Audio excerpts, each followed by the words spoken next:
जितने भी लोग यहाँ पर यंगस्टर बैठे हैं, मैं उनको एक अपना पर्सनल एडवाइस देना चाहता हूँ। फायदे में रहेंगे अगर मान लेंगे। जिंदगी में कभी भी कंप्लेंट मत करना। Take 100% responsibility of your life. Take 100% responsibility. आपके साथ कुछ अच्छा हो तो आप जिम्मेदार हैं, बुरा हो तो आप जिम्मेदार हैं। ब्लेमिंग पॉलिसी ने बहुत सारे हिंदुस्तान में घुन लगा दिया है। दीमक की तरह खा जाती है उनको जो ब्लेमिंग फिलॉसफी में चले जाते हैं। आप मिल जाएंगे, बहुत सारे लोगों से मिलिए। 90% लोग अपनी जिंदगी में नाकामयाबी का ठीकरा किसी और के सर पे फोड़ देते हैं। हम पैसा नहीं कमा पाए, हम आगे नहीं बढ़ पाए, क्योंकि ये कारण है। मैं फिर आपसे कह रहा हूं, आप फायदे में रहेंगे अगर आप ये इनटेक ले जाएंगे। Take 100% responsibility of it. Seeds are same, sunshine same, soil same. भगवान ने सीड सबको एक जैसे दिए, सनशाइन सबको एक जैसी दी, सॉइल सबको एक जैसी दी। दोनों फार्मर की फसल अलग अलग होती है। Not because of seeds, soil, sand, because of efforts you put in, because of the activity you put in.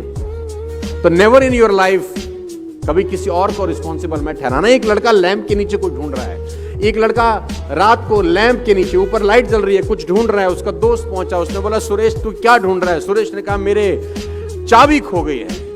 तो सुरेश के साथ उसका दोस्त भी चाबी ढूंढने में लग गया। ढूंढे ढूंढे ढूंढे 10 मिनट हो गया, चाबी नहीं मिली। तो उसने सुरेश से पूछा, अरे भाई इतनी देर होगी, इतनी सी जगह है, चाबी कहाँ खोई थी? तो उसने बोला कमरे के अंदर।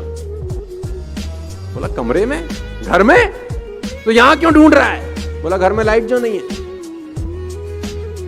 उसने बोला घर में लाइट नहीं है और यहां का क्या मतलब? जो चीज खोई अंदर है वो बाहर नहीं मिलेगी। जो चीज खोई अंदर होती है वो अंदर ही ढूंढने से मिलती है। इसीलिए मैं बोलता हूं अपनी ही तलाशी लेनी है, अपनी ही तलाशी लेनी है। You are responsible for everything. और गालिब भाई साहब आपके लिए एक शेर अर्ज कर गए हैं कि ताउम्र गालिब ये भूल करता रहा, ताउम्र गालिब ये भूल करता रहा, धूल चेहरे पे थी आईना साफ करता रहा। ये याद रखिएगा, जिंदगी में आपको कभी तकलीफ नहीं होगी अगर आप जिंदगी में कामयाब हैं तो। You are responsible. ना कामयाब हैं देन यू आर रिस्पॉन्सिबल। भगवान बुद्ध 12 साल के बाद यशोधरा के पास घर लौटते हैं।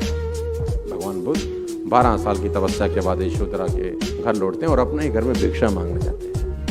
दरवाजा खटखटाते हैं। यशोधरा ने दरवाजा खोला।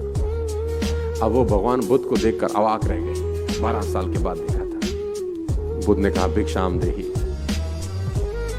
तो यशोधरा को बहुत गुस्सा आया, क्योंकि बिन बताए गए थे, रात को उसको सूता छोड़ के चले गए थे। अब वो बुद्ध हो गए, वो परम ज्ञान का अनुभव हुआ। तो यशोधरा ने एक बड़ा खतरनाक सवाल बुद्ध से पूछा। वो भी तो बहुत तेज थी, बुद्ध की पत्नी थी। उसने बोला जिसको खोजने जंगल में गए थे, क्या वो घर पे नहीं था? बड़ा खतरनाक सवाल। यशोधरा ने पूछा जो ढूंढने जंगल में गए थे, क्या वो घर में मौजूद नहीं था? भगवान तो हर जगह है। तो मुस्कुराते हुए बुद्ध ने कहा घर में मौजूद था। बोला फिर जंगल क्यों गए? बोला जंगल जाके ही तो पता चला कि घर में मौजूद है। जंगल जाके ही तो पता चला कि घर में भी मौजूद है। तो सब कुछ इनबिल्ट है दोस्त। जितने भी लोग यहाँ पर बैठे हैं, यंगस्टर 20, 22, 25, 30 साल के दोस्त मेरे, कभी भी जिंदगी में किसी को ब्लेम मत करना अपनी असफलताओं के लिए। ये करके आप रास्ता बंद कर रहे हैं। क्यों? क्योंकि जब आप किसी और को ब्लेम करते हैं तब आप खुद पे काम करना बंद कर देते हैं, क्योंकि आपको पता है कि काम इसकी वजह से खराब हुआ तो यही ठीक करेगा, और उसकी वजह से खराब हुआ नहीं होता, हुआ आपकी वजह से खराब होता। जब आप खुद के ऊपर जिम्मेदारी लेते हैं तब अपने आप को ठीक करने का प्रयास करते हैं। Take 100% responsibility.